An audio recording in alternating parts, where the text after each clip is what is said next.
Hi, you guys. So earlier today in our first meeting, we looked at the pre-algebra basics, and I just, threw that at you just to see where you're at and where you're weak and where you're strong. Now, I'm going to go through and we're going to do a bunch of examples of all those different types together.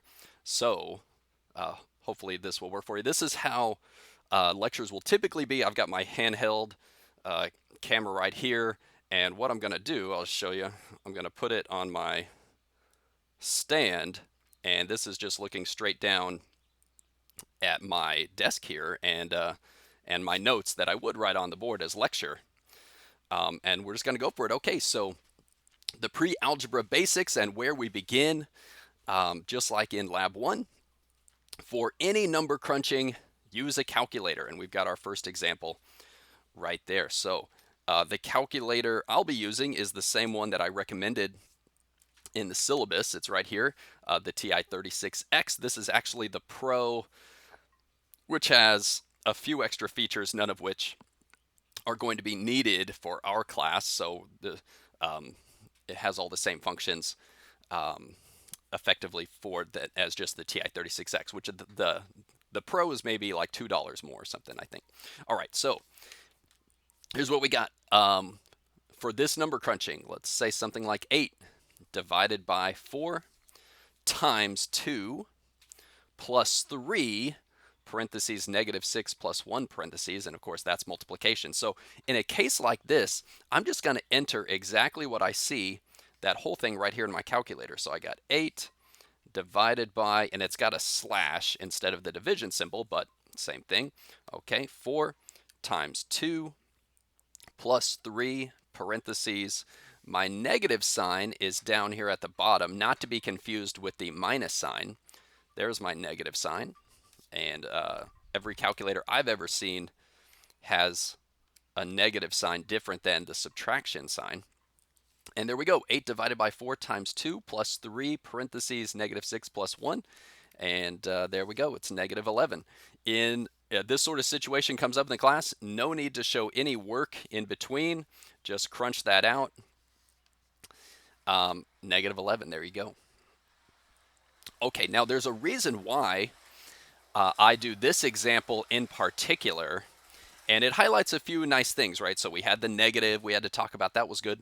But even more so, this first piece right here can often be confusing for students. So what am I getting at? What 8 divided by 4 times 2? Like, why would that be a problem? Let me slide my paper down a bit. So maybe you've heard this, was that an acronym? And they put the letters like that, PEMDAS. It stands for parentheses, exponents, multiply, divide, add, subtract. And the idea is that it tells you the order in which to go about calculating something. So it's like the hierarchy of your operations. So the highest level is parentheses. So if we were to break this one down step by step, maybe we would probably start with negative 6 plus 1 is negative 5. Okay, and then after we have negative 5, then we'd multiply it. Obviously, we put in our calculator, we don't have to worry about that. But it does come into play here. Okay, so when we see PEMDAS, right, we see multiply seems to come before divide. Actually, that's not true. PEMDAS is misleading. I'm going to just X that out. Now, there's good intentions there, but a better way to write it would be like this. Okay, so the highest level in the hierarchy is parentheses, followed by exponents. Well, we don't have any exponents, so we don't have to worry about that. The third level is multiplication or division. Those are actually on the same level in the hierarchy, as are adding and subtracting. This seems to say there are 6 levels, almost saying you should always multiply before you divide, but that's not true. Multiply and divide, well, they're opposites, just like adding and subtracting. They're on the same level in the hierarchy. So when we see 8 divided by 4 times 2, I've got multiply there, I've got divide there.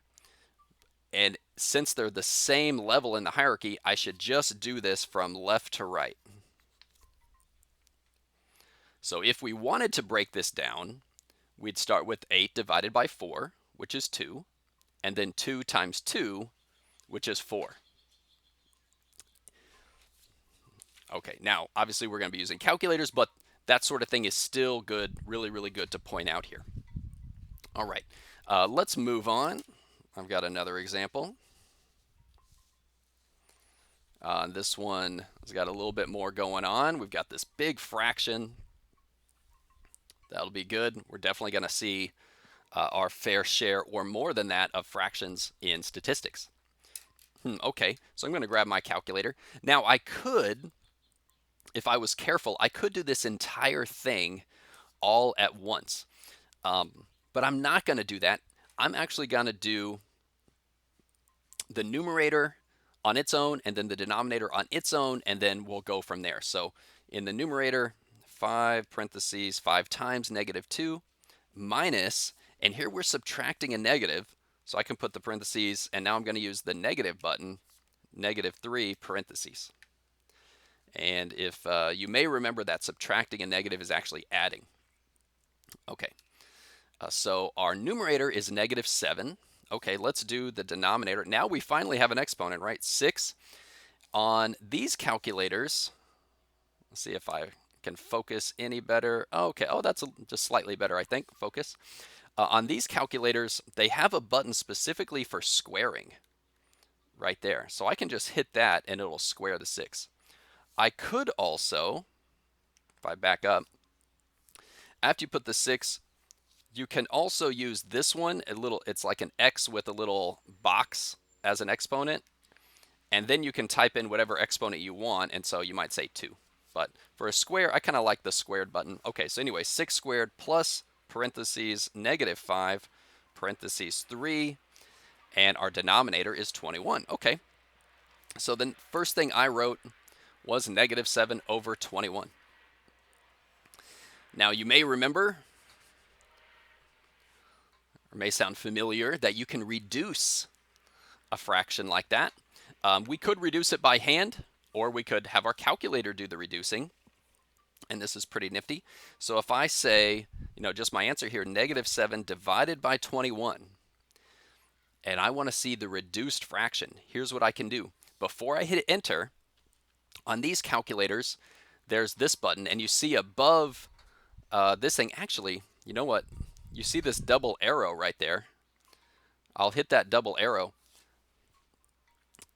That converts a fraction to a decimal. Let's see what happens when I hit the double arrow. It gives me the fraction. Okay, if I had not hit that, it would have given me a decimal. But I prefer the reduced fraction here, and it -1 over 3, right? If we divided both of these by 7, we'd get -1 over 3. And so take advantage. If you've got the TI, take advantage of that double arrow button to just reduce the fractions, like as opposed to if I just hit enter, it's going to give me the decimal version. In this case, we really like that fraction. So there's our answer right there, and I wrote down how I refer to it. It's the reduced fraction. Now that said, we often like reduced fractions, but a lot of times in our course, we're going to like decimals. We deal a lot with probabilities and that sort of thing. And we kind of prefer the decimals in those cases. So I just wrote the decimal version as well. -0.3333. I rounded to 4 decimal places. That's going to be fairly typical for us. We kind of like 4 decimal places for a lot of problems that we see, although it changes from time to time. Okay, now if you're careful, you can do this all in one shot. Okay, let me clear this and show you that. A great way to do it on this calculator, see this button here above the 7, it's got a box over a box. And it shows very nicely this big fraction. It's kind of a nice feature of modern calculators. And let's see, I don't think I need the double arrow this time. It knows that I want that fraction. If I use that box over box, it knows I want the reduced fraction, not the decimal. So that's pretty cool too. Hey, whatever way you like, if you prefer to do them a little bit at a time, honestly, that's my preference. Or if you feel comfortable just going for the whole thing and going straight to the answer, everything works. All that works for me. Okay, I got one more of these. This one we're going to have to round. We're going to see situations like this involving square roots come up once in a while, especially as we get later into the course. Okay, so we've got the square root of 0.7 divided by 2 plus 0.45 divided by 3. And, ooh, that's intimidating. I definitely don't want to be doing that by hand. Here's what I'm going to do. I'm going to say, okay, I know my calculator can do a square root. There's the button right there. But you know what? I'm just going to focus on what's inside the square root first. I'm just going to compute what's inside of here. Okay, so I'm going to say 0.7 divided by 2 plus 0.45 divided by 3. Okay, and we'll just see what that is. And it actually comes out fairly nice. It's 0.5. Okay, and that's inside the square root. So I've got the square root of 0.5. And now I'll go for it. Here's the square root button in my calculator. Notice in this one, it's just above this button and it's in blue. So I need to hit second and then that button there to get a square root. And then I'm just going to type in the 0.5 and see what that is. Okay, 0.707106718. Okay, we're definitely going to round this. And I'm going to go to 4 decimal places again. So the 4th decimal place, 7071. It's a 0 afterwards, so we'll just keep it as the 1. There it is, rounded to 4 places.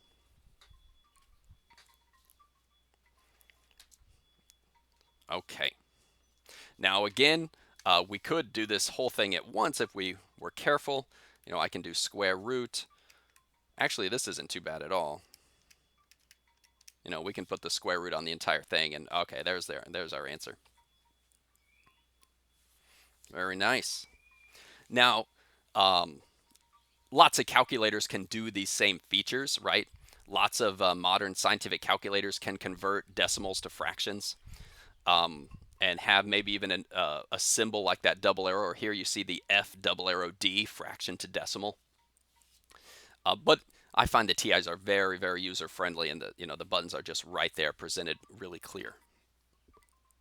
Okay, moving on, we're going to talk about percents. We deal with percents a lot. Okay, so just the basics of percents here to get going.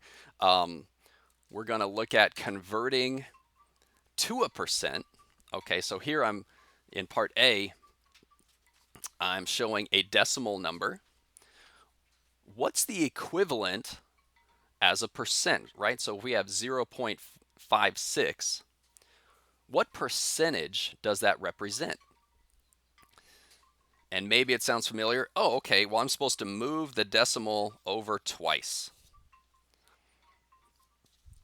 And so 0.56 represents 56, and we get the percent symbol next to it. So whenever you're converting to a percent, move that decimal 2 places. Why 2 places?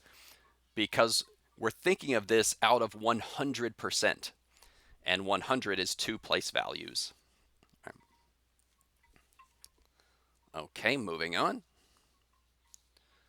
Oh, kind of a follow-up question here before we go on to another one. And this is good to see this sort of thing. Now, just kind of talking about 56%, what is 56% of 300 students, let's say? And we can even see like the decimal come into play here, and why we use decimals when it comes to percents.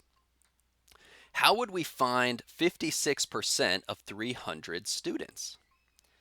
And the answer is multiply. But what you're going to do is take the 300 and multiply it by the 0.56.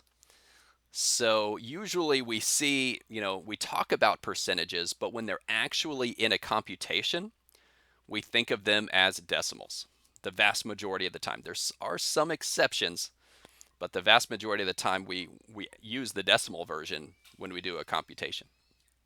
Okay, so 300 times 0.56, I don't expect us to do that in our head, no way. Okay, 300 times 0.56 is 168, so we're talking about 168 students is 56% of 300, a little bit over half, right? 50% of 300 would be 150 students, right? Exactly half. So 56% should be a little bit more than 150. 168 makes sense. Okay. Now, for part B and C, I think I ran out of space on my page, so I put them side by side. Let me grab another piece of paper here so you don't see part C before we're ready. Okay, so let's do the same thing with 0.025.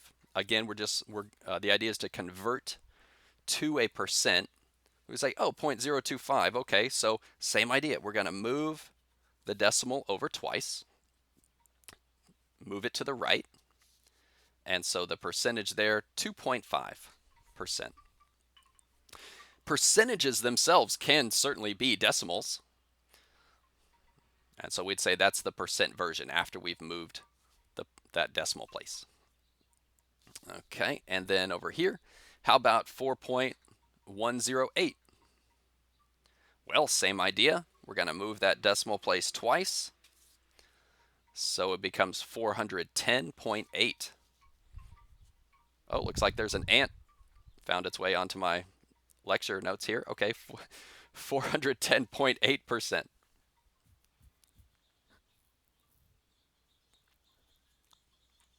Very nice, very nice.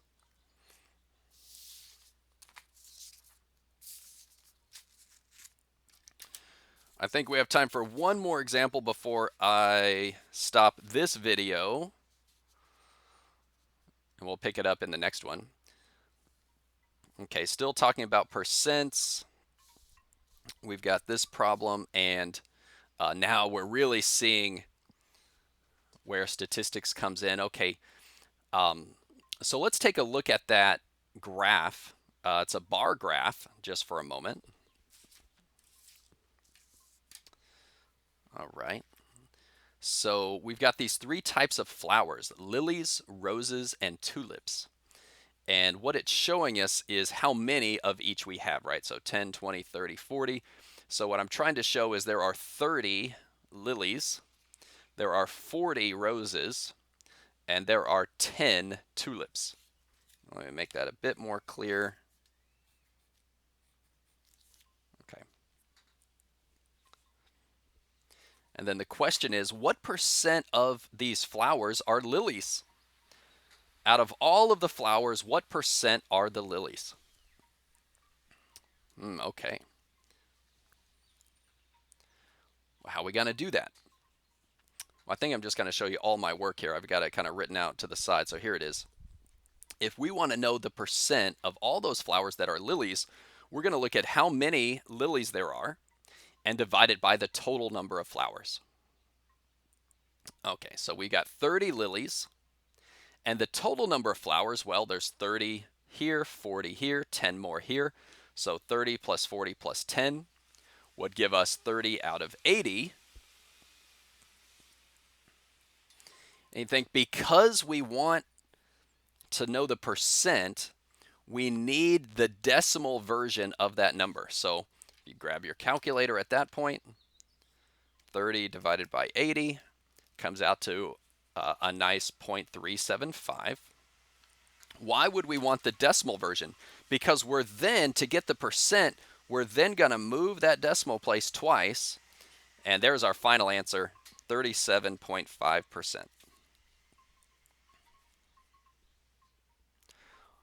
Okay, so hopefully that will help you out with the first several questions on the pre-algebra basics. We got another video coming up next.